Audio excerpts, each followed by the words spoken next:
नमस्कार साथियों, एक बार फिर से आप सभी का स्वागत है और आप सभी देख रहे हैं जॉब अलर्ट ग्रुप। क्या आप जानते हैं कि प्रधानमंत्री किसान सम्मान निधि योजना की ई-केवाईसी क्यों करवाई जा रही है?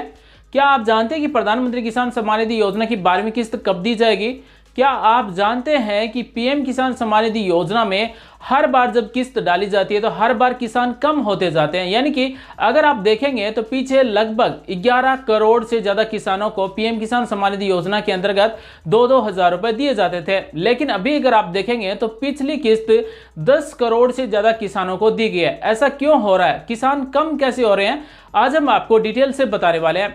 साथियों, अगर आप पीएम किसान सम्मान निधि योजना में जुड़े हुए हैं, अगर आपने ई-केवाईसी कर ली तो इसका मतलब है कि आपको 12वीं किस्त दी जाएगी। सबसे पहले हम बात करने वाले हैं कि प्रधानमंत्री किसान सम्मान निधि योजना में हर बार किसान कम क्यों हो रहे हैं। तो इसका मुख्य कारण है कि पीएम किसान सम्मान निधि योजना के अंतर्गत उन्हीं किसानों को 2-2 हजार रुपए दिए जा रहे हैं जिनके नाम से जमीन है, यानी कि जमीनी दस्तावेज है, साथ ही आधार कार्ड में नाम और जमाबंदी में नाम या फिर खतौनी में नाम, साथ ही बैंक पासबुक में नाम सेम है, तभी पीएम किसान सम्मान निधि योजना के अंतर्गत 2-2 हजार रुपए दिए जा रहे हैं। अगर कोई नाम में मिस्टेक है तो अब ई-केवाईसी के बाद में उन किसानों को पैसे नहीं मिलेंगे जिनके जमीनी दस्तावेज सही नहीं है या फिर जिस किसान के नाम से जमीन ही नहीं है और पीएम किसान सम्मान निधि योजना के अंतर्गत रुपए 2-2 हजार रुपए हर 4 महीने में ले रहा है, तो अब आगे से नहीं मिलेगा। ये एक सबसे बड़ा कारण है ई-केवाईसी करवाए जाने के पीछे। पीएम किसान सम्मान निधि योजना में ई-केवाईसी करवाए जाने के पीछे एक ये भी कारण है कि पीएम किसान सम्मान निधि योजना की अब राशि जो दी जाएगी, रुपए दिए जाएंगे 2-2 हजार रुपए, वो आधार कार्ड से जुड़े हुए बैंक खाते में दिए जाएंगे। हम आपको प्रूफ दिखाने वाले हैं कि पहले जिस किसान के खाते में पैसे आते थे वो खाता उन्होंने मैन्युअली जब फॉर्म भरा था उस टाइम ऐड किया, लेकिन ई-केवाईसी करवाए जाने के बाद में किसान के खाते जो 2 हजार रुपए मिले वो आधार कार्ड से जुड़े हुए बैंक खाते में मिले। आइए हम आपको पूरा डिटेल के साथ में लाइव प्रूफ दिखाने वाले हैं कि प्रधानमंत्री किसान सम्मान निधि योजना में ई-केवाईसी करवाए जाने के बाद में क्या क्या बदलाव होने वाले हैं और पीएम किसान सम्मान निधि योजना में 12वीं किस्त किन किसानों को दी जाएगी। और 12वीं किस्त का इंतजार कर रहे करोड़ों किसानों का इंतजार बहुत ही जल्द खत्म होने वाला है, क्योंकि पीएम किसान सम्मान निधि योजना की किस्त उन्हीं किसानों के खाते में भेजी जाएगी जिनकी ई-केवाईसी हो चुकी है। और अगले महीने की 1 तारीख से पीएम किसान सम्मान निधि योजना के 2-2 हजार रुपए मिलने शुरू हो सकते हैं। आइए साथियों, हम पूरा डिटेल से आपको बताने वाले हैं कि इस योजना में ई-केवाईसी करवाए जाने के बाद में क्या बदलाव होने वाले हैं, साथ ही 12वीं किस्त किन किसानों को दी जाएगी। प्रधानमंत्री किसान योजना की 12वीं किस्त लेने के लिए ई-केवाईसी की लास्ट तारीख 31 अगस्त 2022 दी गई है। हो सकता है कि इसे आगे भी बढ़ा दिया जाए या फिर हो सकता है कि इसे 31 अगस्त 2022 ही रखा जाए। इसलिए आप बिना लास्ट डेट का इंतजार किए हुए अगर आप पीएम किसान योजना में जुड़े हुए हैं तो ई-केवाईसी कर सकते हैं। कमेंट करके बताएं कि क्या आपने ई-केवाईसी करवा ली है या फिर नहीं करवाई है। पीएम किसान योजना की 10 करोड़ से ज़्यादा किसानों को 12वीं किस्त दी जाएगी। अगर आप देखेंगे तो 2022-23 में 11वीं किस्त 10 करोड़ 92 लाख से ज़्यादा किसानों को दी गई थी। वहीं 2021-22 का अगर आप देखेंगे तो 11 करोड़ से ज़्यादा किसानों को ये 12वीं किस्त दी गई थी।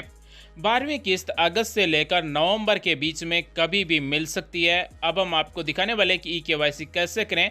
आपको ई-केवाईसी पर क्लिक कर देना है। अगर आपके आधार कार्ड में मोबाइल नंबर जुड़े हुए हैं तो आप अपने मोबाइल से ही ई-केवाईसी कर सकते हैं। आपको आधार नंबर लगाना है, सर्च पर क्लिक कर देना है, उसके बाद में मोबाइल नंबर टाइप करना है, OTP भेजना है, OTP टाइप कर देना है। उसके बाद में आधार कार्ड में जुड़े हुए मोबाइल पर OTP जनरेट करना है और वो OTP यहाँ पर और आधार रजिस्टर्ड मोबाइल OTP ऑप्शन में आपको OTP टाइप कर देना है और सबमिट कर देना है। जैसे ही हम सबमिट करेंगे तो हमारी ई-केवाईसी सक्सेसफुली सबमिट हो जाएगी।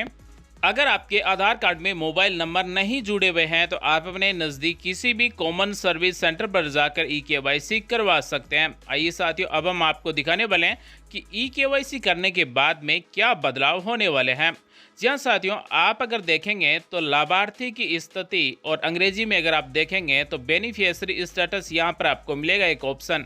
इस पर आप जैसे ही क्लिक करेंगे तो इस तरह से आपसे रजिस्ट्रेशन नंबर या फिर मोबाइल नंबर पूछे जाएंगे। तो हम यहाँ पर मोबाइल नंबर सेलेक्ट कर लेते हैं।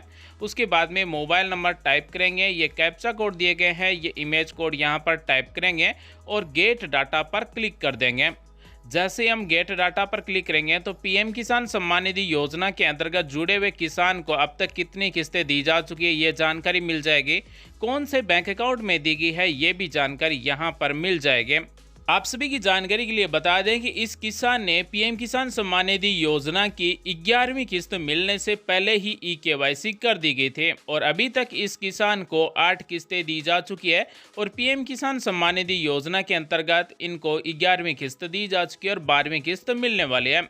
अगर आप देखेंगे तो इस किसान को 7 नंबर किस्त पंजाब नेशनल के बैंक अकाउंट में 2,000 रुपये दिए गए थे, लेकिन जैसे ही 11वीं किस्त मिली बड़ौदा राजस्थान क्षेत्रीय ग्रामीण बैंक में मिली। ऐसा क्यों हुआ, जबकि इस किसान ने कोई भी बैंक अकाउंट नंबर चेंज नहीं किए गए। तो साथियों, ये सब कुछ अपडेट हुआ ई-केवाईसी करवाने के बाद में, क्योंकि इस किसान के पास 2 अकाउंट थे, एक पंजाब नेशनल में, एक बड़ौदा क्षेत्रीय ग्रामीण बैंक में, लेकिन आधार नंबर जो जुड़े हुए थे वो थे बड़ौदा राजस्थान क्षेत्रीय ग्रामीण बैंक में। तो अब जो पीएम किसान सम्मान निधि योजना के अंतर्गत 2-2 हज़ार रुपये दिए जाएंगे वो आधार कार्ड से जुड़े हुए बैंक खाते में दिए जाएंगे। अगर आपके बैंक खाते में आधार नंबर नहीं जुड़े हुए हैं, ई-केवाईसी नहीं की हुई है, आज ही अपने बैंक में जाकर ई-केवाईसी करवाएं ताकि पीएम किसान सम्मान निधि योजना की राशि आधार से जुड़े हुए बैंक खाते में आसानी से मिल सके।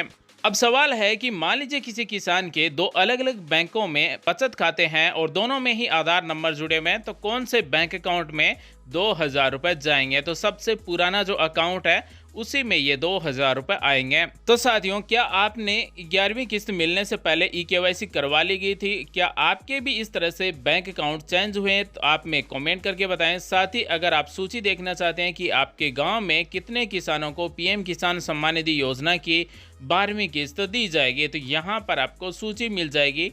पीएम किसान पोर्टल पर आपको बेनिफिशियरी लिस्ट पर क्लिक कर देना है। उसके बाद में स्टेट का नाम, जिले का नाम, तहसील का नाम, ब्लॉक का नाम और विलेज का नाम सेलेक्ट करके सबमिट कर देना है। तो इस तरह से आपके सामने सूची आ जाएगी कि आपके गांव में कितने किसानों को 2-2 हज़ार रुपये मिलने वाले हैं, यानी कि पीएम किसान योजना में कितने किसान आपके गाँव से जुड़े हुए हैं।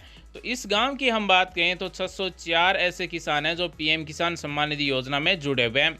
अब हम बात करने वाले हैं कि पीएम किसान सम्मान निधि योजना में जिन किसानों ने फॉर्म भर दिए लेकिन अभी तक उनको कोई किस्त नहीं मिली, फॉर्म अप्रूव नहीं हुआ, तो वो क्या करेंगे। यहाँ पर एक आपको ऑप्शन मिलेगा हेल्प डेस्क का, जैसा कि आप सभी यहाँ पर देख सकते हैं। इस पर आपको क्लिक कर देना है। यहाँ पर अगर आपने पहले से क्वेरी रजिस्टर्ड कर रखी है तो उसका स्टेटस चेक कर सकते हैं, या फिर अगर आप क्वेरी रजिस्टर्ड करना चाहते हैं अपने मोबाइल नंबर से, तो यहाँ पर आपको अपने मोबाइल नंबर टाइप करना है। ये इमेज कोड यहाँ पर टाइप करेंगे, गेट ओटीपी पर क्लिक करेंगे और उसके बाद में ओटीपी टाइप करेंगे। ओटीपी को वेरीफाई करते ही पीएम किसान योजना में जुड़े हुए किसान की सारी डिटेल आ जाएगी और आप अपनी क्वेरी रजिस्टर्ड कर सकते हैं। तो साथियों, आपको पीएम किसान सम्मान निधि योजना में ई-केवाईसी करवाने के बाद में हो सकता है कि कुछ अपडेट देखने को मिल सकता है और पीएम किसान योजना की 12वीं किस्त नवंबर 2022 से पहले सभी किसानों को मिल जाएगी और 13वीं किस्त दिसंबर से लेकर मार्च 2023 के बीच में दी जाएगी। इस बार 12वीं किस्त 10 करोड़ 92 लाख से ज़्यादा किसानों को दी जाएगी। साथ ही अगर आप देखेंगे तो यहाँ पर 2021-22 में 11 करोड़ 19 लाख हाईएस्ट जो किसानों को रुपए दिए गए हैं, वो 11 करोड़ 19 लाख किसानों को 2-2 हज़ार रुपये दिए गए हैं।